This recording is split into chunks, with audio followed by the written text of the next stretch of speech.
Welcome to the Women on the Rise podcast. This is where we talk all things entrepreneurship aimed at female entrepreneurs. Whether you are just starting out or you have a 7 or an 8-figure business, we bring you the greatest tools, techniques, and ideas for inspiration for your business.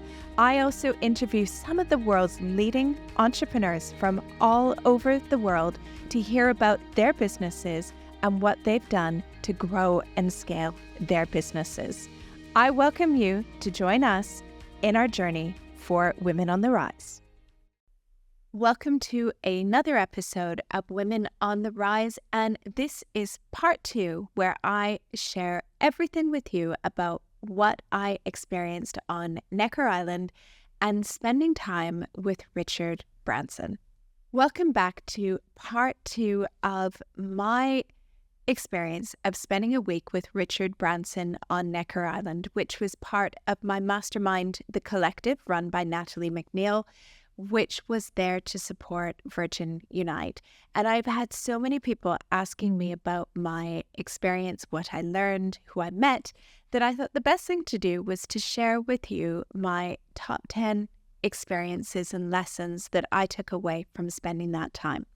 So we are on to part 2 of the episode, because if not, the podcast would be so long and I could probably give you 30 lessons, but these are the top 10 that I've taken away. And number 6 is making an impact and the importance of making an impact, and how when we run our lives thinking about making an impact, we run our businesses thinking about making an impact, that becomes a very different thing.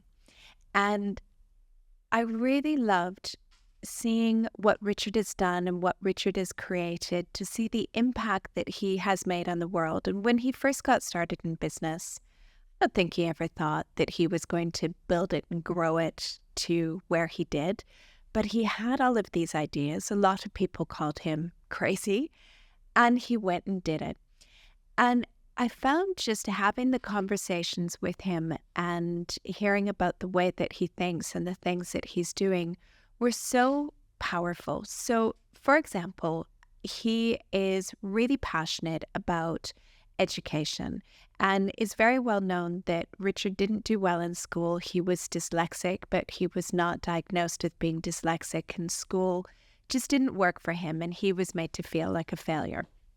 So he actually has one charity that he's set up as part of the Virgin Unite program, is that they focus on looking at alternative ways of education, and also lobbying the government and getting the governments to go and change the way that they think about education. So it's getting to be widely spoken about and known now that the education system hasn't really been modernized and refreshed, in the way that they teach, and the things that they're teaching are very much a thing of the past, and not really also being adaptable to maybe kids who think differently, learn differently. And I'm sure as well, if you're an entrepreneur, that many of you are also thinking that when you went to school, that maybe the education system didn't suit you. I know it 100% didn't for me. I was always in trouble. I was always bored. I was always questioning things, wondering why we were doing things. And it's not until later in adult life that I kind of understood that. And so one of Richard's big things is, why can't we transform the educational system? And I found that was really interesting, just having those conversations about the impact and thinking about what could be done with that in the education system. The other area that I've seen that he's really making an impact is around conservation. And he has this island, and within the island, he hosts a number of rare species, and they're part of global conservation programs to be able to do that. So he's got these endangered rare lemurs from Madagascar that the Madagascar government has given him, and said the climate on Necker Island is very similar to that of Madagascar. So he's got 5 species of the lemurs, And the lemurs are fabulous. Gosh, if I could have just sat and cuddled with lemurs all day, I would. And it's quite crazy on Necker Island too that these lemurs are like wandering around. They're in trees. A few times, a few of the girls in the mastermind were driving in their golf buggy, and some lemurs just leapt in their golf buggy. But he's got this whole colony of lemurs that they're working on really rebuilding. The same thing with flamingos. He's got a whole flock of flamingos that they're working on a breeding program with that. They've got giant tortoises that have been gifted to them from the Galapagos, and they've been breeding, and the giant tortoise program has been increasing the number. They have rare iguanas. So all sorts of different types of animals and species that they're working on to help increase the numbers. And, again, it's who would have thought that Richard Branson and through his different programs would be involved in conservation.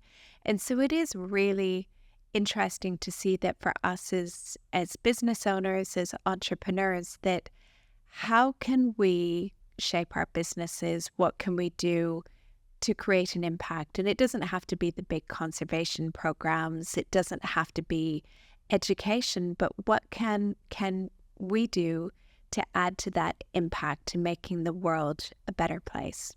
Number 7 that I learned, big idea from Richard, and just having those conversations was, if not you, who?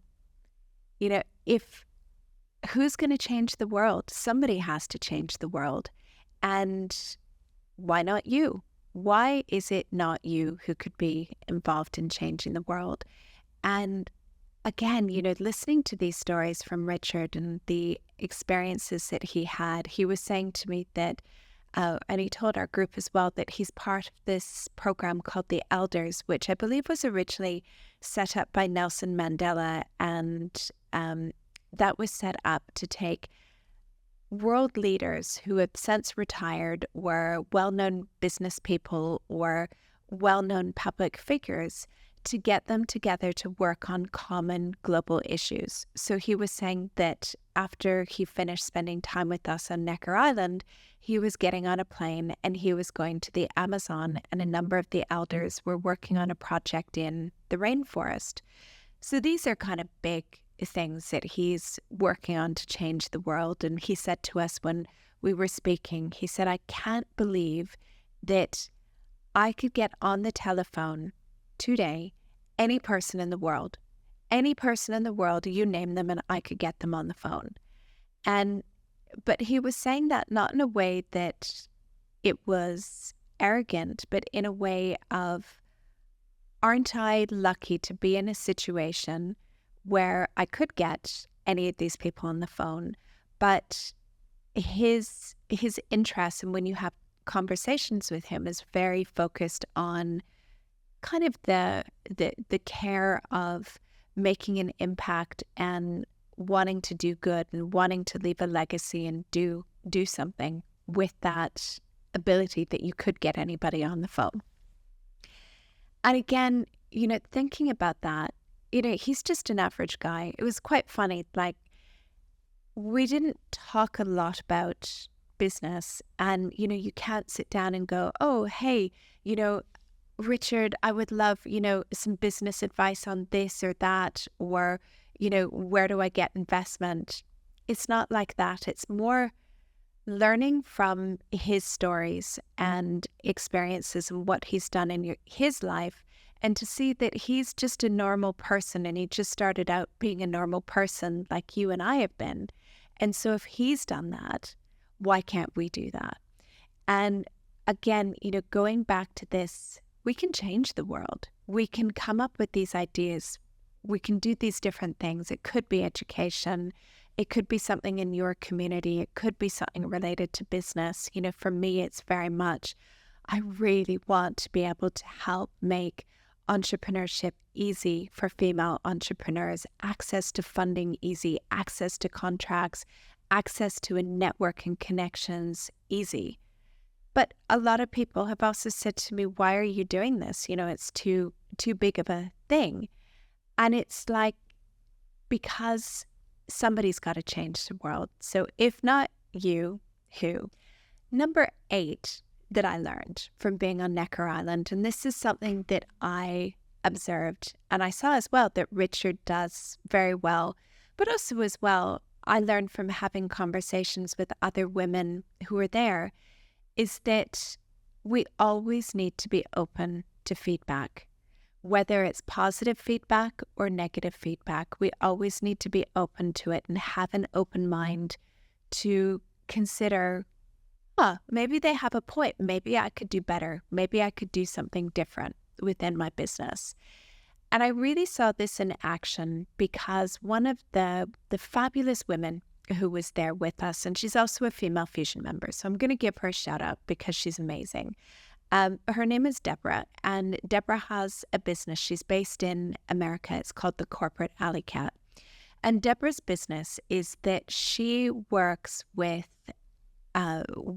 executives in corporate America who are Black and brown professionals to help them get access to more opportunities to grow, to get management, leadership, board level positions within their organizations where it might not always be easy for them. And one thing that Deborah noticed when we were there, and she actually mentioned it to Richard, which I thought was very brave, but also important to have those conversations, is she said, Richard, I noticed that you don't have many Black and brown people working for you at board level. At the highest level within your organizations, I see diversity with women, which is amazing, but I don't see many Black and brown professionals. And she said, why is that? You could have anybody in the world working for you, but I don't see that. And why is that? And I actually heard that when she asked the question. I was like, oh, that's brave. And Richard was so amazing. He was like, so what do I do about it? Tell me, this is your zone of genius. Tell me, help me understand how we do this, what we do. Give me your top tips. And the whole time that we were on Necker Island after this conversation, Richard said to her, he said, Deborah, give me your list. And at first she was like, he doesn't want my list. And we were like, no, Deborah, Richard wants your list. And so then every time Richard ran into Deborah, he was like, do you have my list? And on the very last day, when we left Necker Island, again, I left with Deborah and we were walking towards the boat leaving.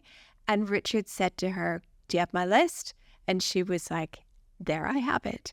And he put it into his pocket. And I don't know what's happened next. I'll have to follow up with Deborah. But the amazingness that somebody would say that to him, and instead of him getting defensive or ignoring it, he was like, great, give me your ideas. And that's really cool to see that somebody at that level is prepared to go and take that feedback and wants that feedback and seeks it.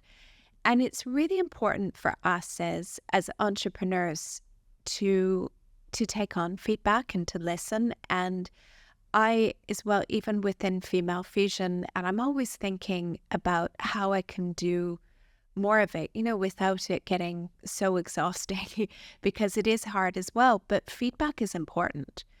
Hearing from people, whether they're happy, whether they're not happy, ideas, all of those things are things that we can take on board to do a better job. So I thought that was a really powerful lesson, seeing that in action from Richard, where bravely he was called out on something and he was like, great, tell me, give me your ideas. And that, I think, is a lesson for all of us, that we need to be open to hearing things and using those as powerful tools that we can become better and make our businesses better. Lesson number 9 that I learned was that age is just a number. And Richard is gone to really prove that, just to see how he is and how sharp he is and how innovative, but also how fit he is. You see a number of people 74 years of age, they're retired, they're taking lots of medication, they're complaining about aches and pains. And Richard is all about bring on the adventure. What's next? What can we do? How can I think about things? And that really went to show me that it doesn't matter whether you are 20 or 50 or 70 or 80, that it's just a number. And it is really what we want to be able to do with that, and to have that mind of curiosity and openness and keep going and doing things. And he really showed that to me, and that he takes the time to smell the roses. He takes the time to kind of slow down and appreciate and value life. And you see that with his focus on health and wellness and fitness. Even as well, the first morning when we woke up after we spent our first night there, he came by the great house after we'd had breakfast, and he was like, okay, who wants to go for a walk? Let's go for a walk. And he took us for a walk around the island. And not only, it wasn't a gentle walk, we went down to the beach, we went down to the cliffs, we were scrambling on the cliffs. Richard kind of like as a joke goes and climbs like halfway up a cliff. He's like, come on, everybody, follow me. And then he was like, no, I'm just kidding, don't. And a lot of people were like freaked out going, oh my gosh, he wants us to climb this cliff. But he does have, that sense of kind of joy and, enjoying life and not acting like a 64-year-old. And as I said, so many people were kind of trying to keep up with them, both physically and mentally. And again, that really made me think about that age is just such a number. And a lot of times as well, I hit 50 this year, and I actually found hitting 50 hard. I was like, half a century old. And after kind of seeing Richard, it made me realize it's whatever age we want to feel, right? And we take care of ourselves, and we're mentally strong and we're physically strong, that it is just a number, and that doesn't matter. So no matter what age you are, enjoy your life. Take the time to smell the roses. Don't let, saying I'm 40 or I'm 50 or I'm 70 slow you down, because you can do whatever it is that you want to do. And number 10, the last lesson that I experienced from Richard was just to have joy, to experience joy and happiness in your life and in everything that you do. Bring joy to your personal life, bring joy to your work life, bring joy to everything that you do. And Necker Island is such a joyful place. There's this energy that I can't even explain, that you just walk onto that island and you feel joy. Now, it certainly helps that you're there on this island and you don't want for anything. It is beautiful. It's filled with animals, which is a dream for me because I love animals. But, any kind of food you want, anything you want to drink, any kind of sports, fitness, leisure, it's all there. But just the feeling of pure joy, it sets those happiness endorphins running. And I saw with Richard just joy in everything that he does, joy in the conversations that he's having with people. I saw him one morning and he came up to me and he's like, do you play chess? Do you want to go play chess? He's just like happy to go play chess one moment, then he goes off and does business stuff, and then he goes and plays a game of tennis, or he's off for a swim, or he's off sailing. And I really realized from being there how important joy is in everything that we do. And I even found, for me, the joy was having the conversations with so many interesting people, having the conversations with Richard, but then also having the joy of just exploring the beauty of the island, having the joy of doing things that I hadn't done for quite a while. For example, we decided to get in sailboats and go and race in sailboats. Richard smoked all of us, by the way, better at all of us. But I used to race sailboats, and I hadn't been in a boat for about 7 years. And I realized when I got back on that boat that I actually missed being in a sailboat, and said to myself, part of that joy is the freedom of being on the water and sailing and experiencing that joy. And that's so important to have in our lives. So whatever brings you joy, whatever makes you happy, make sure that you have that joy in every element of your life. So those are my top 10 lessons that I learned from being on Necker Island. I have many more stories, and if you meet me in person or online, I'll be happy to share more of those as well. But it was such a powerful experience that has brought me back feeling a different person, thinking differently, having bigger ideas, wanting to change more and do things differently. And if you have the opportunity to experience something like that, or do a retreat, or go away with people who you work with, or who are in similar areas that you are, take that experience, because having that time away from your business, away from your family, away from your friends, to have that space to think about life, about business, is so transformational. It will change your life. I don't know about you, but social media can feel pretty overwhelming sometimes as a business owner. It just feels like there is constant work that always needs to be done, which is why I have recorded for you a completely free 45-minute masterclass called Marketing Without Social Media. And inside, I share with you my tools and techniques that I use to grow Female Fusion and the other businesses that I have had. So I give you the tools, the techniques, and the frameworks to put that in place in your own business. All you need to do is head over to femalefusionnetwork.com/marketing.